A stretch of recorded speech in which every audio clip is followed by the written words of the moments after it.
Welcome to our third installment for our online classes, Season 2 ng Class Kirby. Once again, this is Jonas welcoming you all to lesson number 3, 10 Rights for Medication Administration.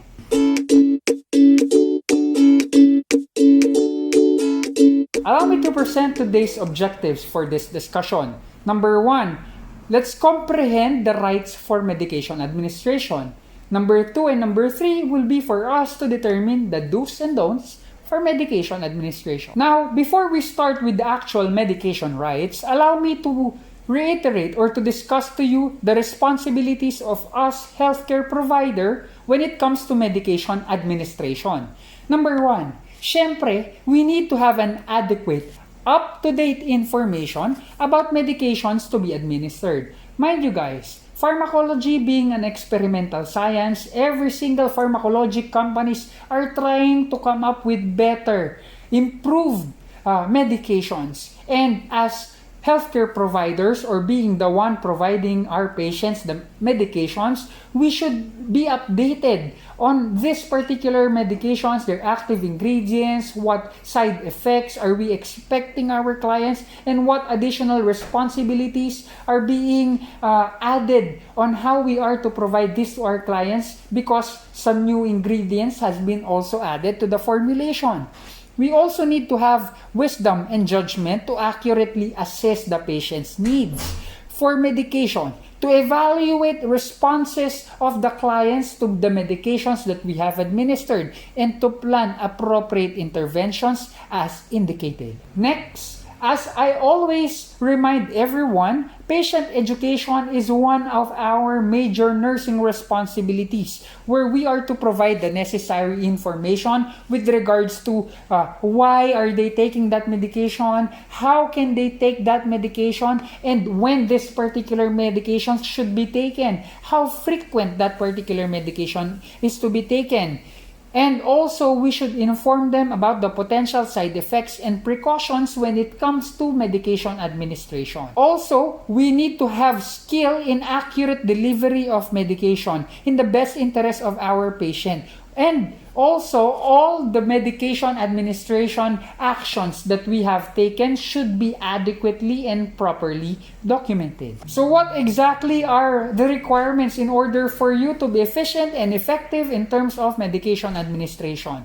Number 1 is for you to have familiarity familiarity to that particular medication. Mind you, you are not simply a nurse that is providing a medication that is ordered.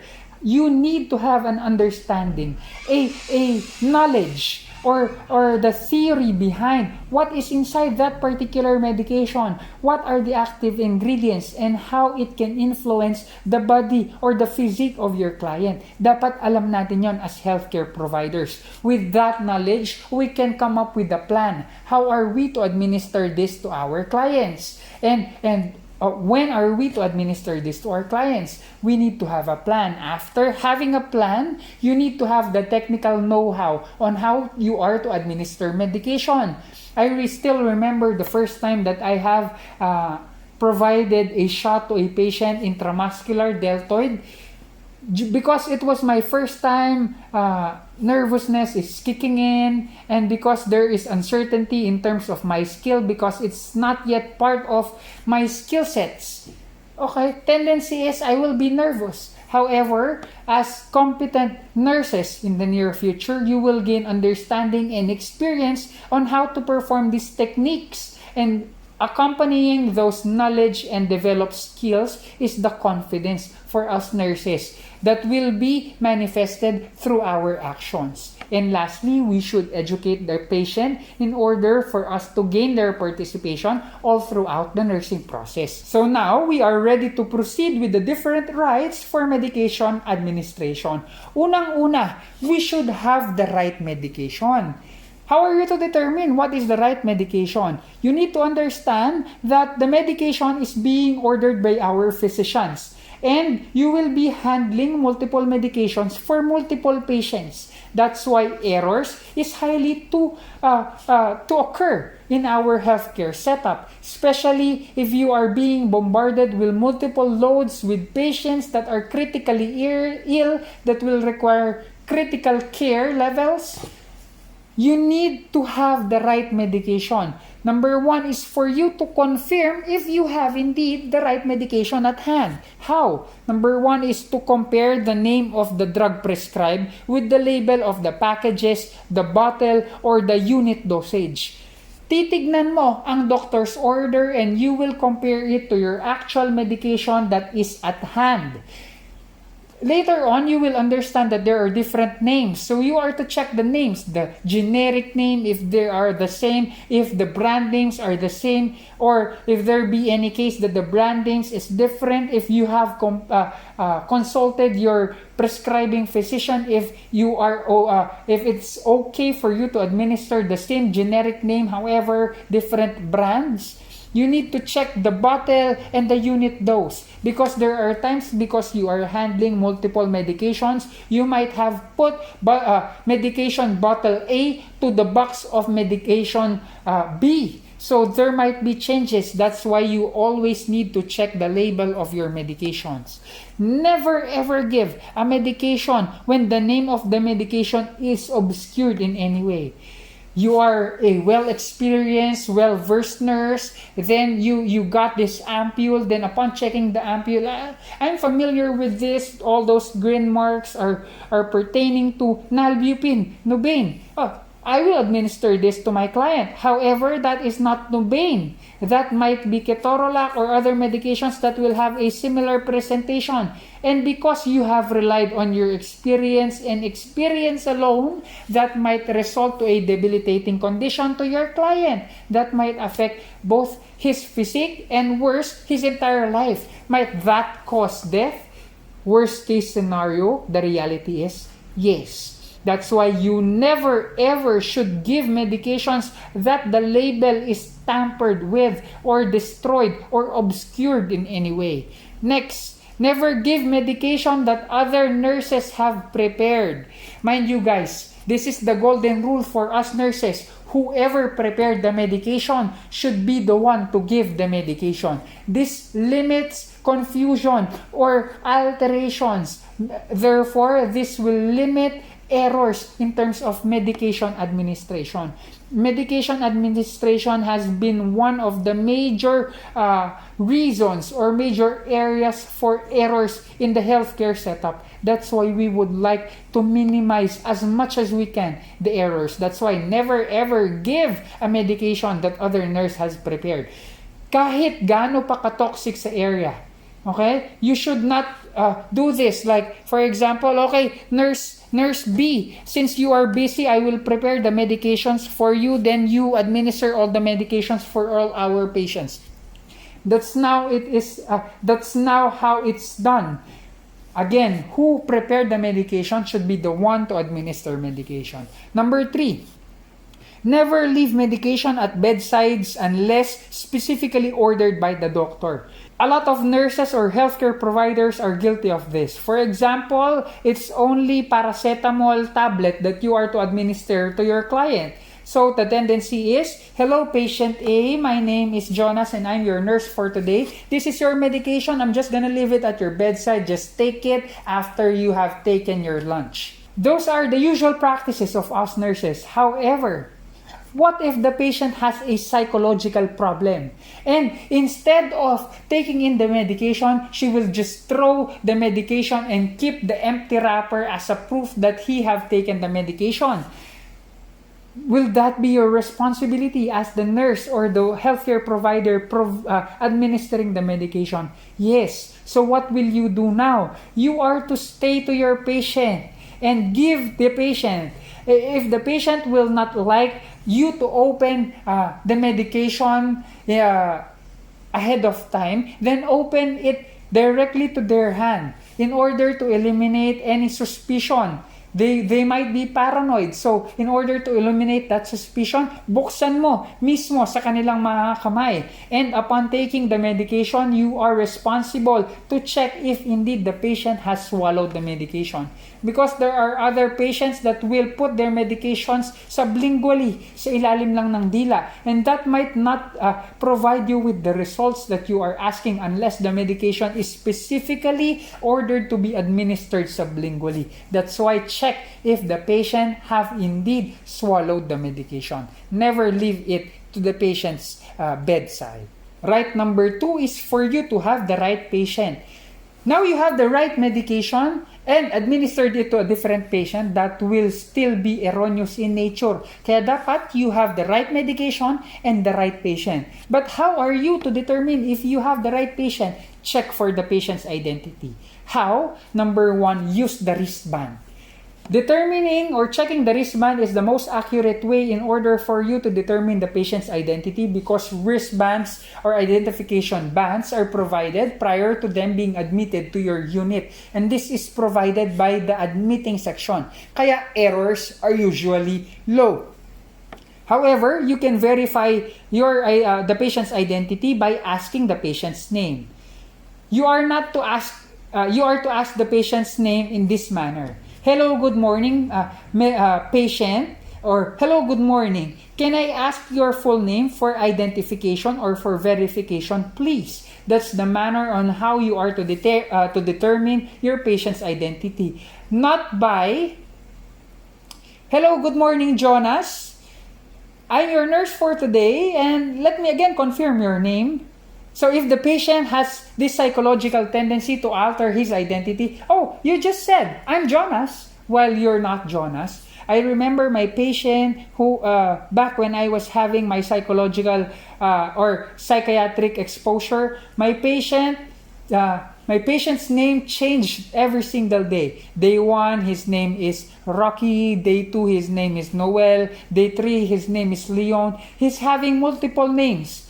So, asking the patient in such manner will be or might be erroneous in nature. And lastly, in order for you to verify, determine the date of birth in ambulatory care setting. Now that you have the right medication and the right patient to administer the medication, you need to determine the right dose. Sabi ko nga, DTR, if you remember the 3 factors that affects drug responses to our clients, D being the dosage. This is the amount of medication. How to determine the right amount? There will be a time that I will be teaching you on how to compute for this. However, as of the moment, you need to understand that drug dose ordered must be compared very carefully with the dose listed on the label of the package, bottle, or unit dose.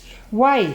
Because there might be differences in terms of labels, in terms of unit of measures, where it will necessitate us to consult to the table of equivalence or to convert one system to the other, which will be taught later on. Also, you will be able to understand the calculations that must be checked by trained healthcare practitioners, pharmacists, or even doctors prior to administration.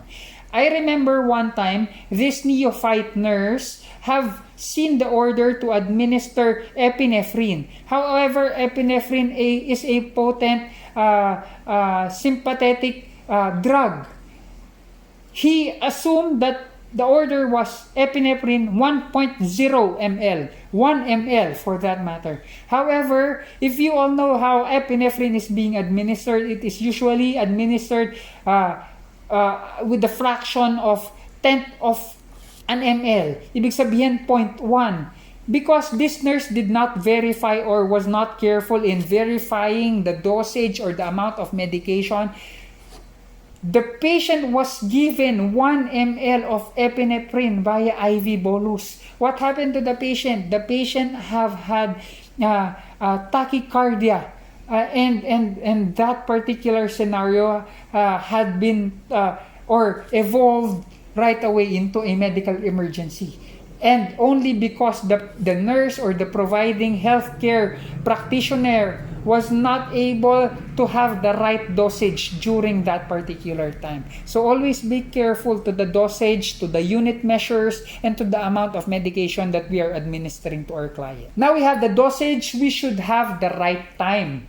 Okay? For maximum effectiveness, drugs must be given on a prescribed schedule. You have already understood the principle of your pharmacokinetic, pharmacodynamic phase. You have your onset of action, duration of action, as well as the peak of action. All of this is being determined. Okay? Physician order specifies the number of times per day that the medicine is to be administered. To be included dito is your intervals. How many hours should be the interval between provision of that same medication? Should it be provided with or without meals? Or should it be provided during hours that the patient is awake or during hours of sleep? So those are your considerations when it comes to time. Siyempre, ang last nating factor would be letter R, our route. So the right route. Different routes were presented during our first discussion. However, you need to understand that the route of administration of medication affects the following: degree of absorption, speed of drug action, as well as side effects. Also, the physician will be the one who will determine the proper or the actual route for you to administer that particular medication. Route may not be changed unless the physician will order you to do so. So, for example, you are administering series of subcutaneous injections here, then you have observed redness or irritation on this part because of utilizing this area for multiple times. Can you change it right away here? As long as you are still utilizing the same route, meaning subcutaneous pa rin, pwede. However, if you have seen that the patient is irritated here, subcutaneous, I will just opt to inject insulin through IV because the patient's subcutaneous area is inflamed. You cannot do that. Mind you, only the doctors will determine changes on the route of drug administration. It's not us nurses. Next is the right assessment. Mind you, assessment is the key for every nursing intervention. This will secure us a copy of the client's history of drug-to-drug interactions and allergies. Kaya nga palagi nating tinatanong sa pasyente prior to administering medication, Miss or Mr. Jonas, do you have any known allergy or do you have any history of allergy that you can remember? Because there are some allergies, known allergies to patients that might protect you from having sensitivity reactions or allergic reactions. For example, the patient is known to be allergic to penicillin, then by all means, you are not to provide penicillin or penicillin-derived antibiotics. Some medication requires specific assessment prior to administration. For example, you know that that particular medication causes drop in blood pressure. So what are you trying to assess prior to administrating to the administration of that particular medication? Tignan mo muna ang patient's BP. Because if the patient's BP is 90/60 and you have accidentally provided a medication that will severely drop the BP, might that result to death of your client? Yes, it might result to death. That's the worst case condition. And mind you, because you have not assessed properly, you have put your patient's welfare into jeopardy. Kaya yun yung problema. You also need to check for the patient's respiratory rate, pulse rate, blood pressure, and laboratory results. I myself being involved in the care of if you all know my nursing background, I have been practicing in the ORDR and I have been handling patients post coronary care surgeries. Usually those patients that were post open heart surgery or CABG, there is a strict monitoring of their heart rate as well as respiratory rate immediately after operation. That's why minimal changes in our dosage, in our medication administration might alter their physical presentation. Kaya dapat alam namin kung how to properly assess our patient's current condition based from the actual medication rate provision during that time. That's why, again, assessment is the key. You need to understand what exactly are you to assess. What exact changes are you expecting given that particular medication? So that is right assessment. Next, Patient has always the right to refuse. Again, that is their body. That's why by all means, they are responsible for their body. You have no right na, no sir, no ma'am, you are to take this medication because the doctor ordered you to do so. You don't have the right to tell that to your patient. Sir, what if the patient will refuse to take that particular medication? What will be your nursing responsibility now?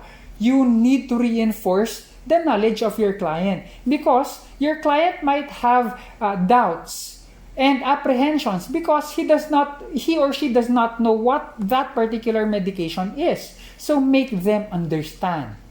Sir, I have exhausted all my efforts to make my patient understand that he or she needs this particular medication. Anong kailangan natin gawin?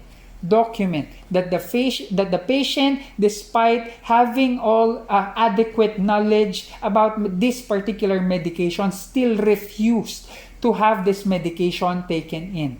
Kailangan i-document in order for it to serve as our protection in case that there might be legal lawsuits or protection for any matter. Okay? Adult clients have the right to refuse medication by themselves. Explain the risk to patients' refusal and reinforce the reason for that particular medication to be administered. And lastly, again, properly document and refer this to the healthcare team. What if the patient is an underage client or is a pediatric client, a client that is under the legal age? Who will be the one responsible for them, for their welfare or for determining if the medication should be administered or not? You can have your immediate guardian or their parents or case-to-case basis because there are some clients that are said to be emancipated. So depende sa legal basis, you will know more when it comes to the when you be promoted to the fourth year level wherein you are to talk about nursing jurisprudence.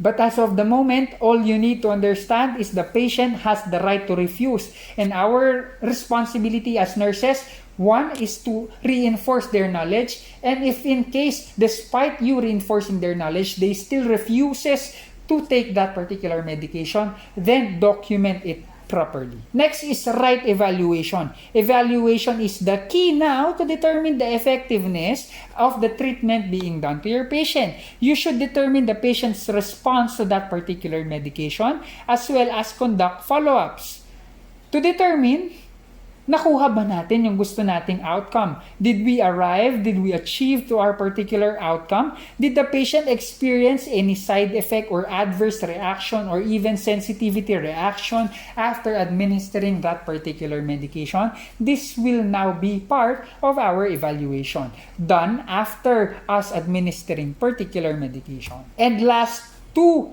rights is your right education. One of the major role of us nurses is as educators wherein we educate the client regarding the therapeutic purpose and the possible side effects of the drugs. Bakit mo ba kailangan i-take ang gamot to? And what are we expecting? What are the expected effects and side effects of this particular medication?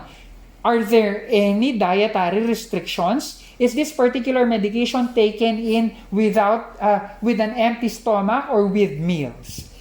And also, we need to teach the patient the proper techniques on how to administer medication, especially if this medication requires special techniques. For example, you are to administer insulin by yourself. This will require specific techniques that we are to reinforce and educate our clients. And lastly, we should always educate our patient the regular monitoring of different laboratory values in order to determine if that particular pharmacologic intervention is indeed effective or not. And lastly, right documentation that will protect us from further lawsuits and will give us an idea what all our nursing interventions were given a particular time. So let me just give you a recap. The 10 patients' rights for medication administration are the following. Number 1, you should have right medication. You should have the right patient by checking the patient's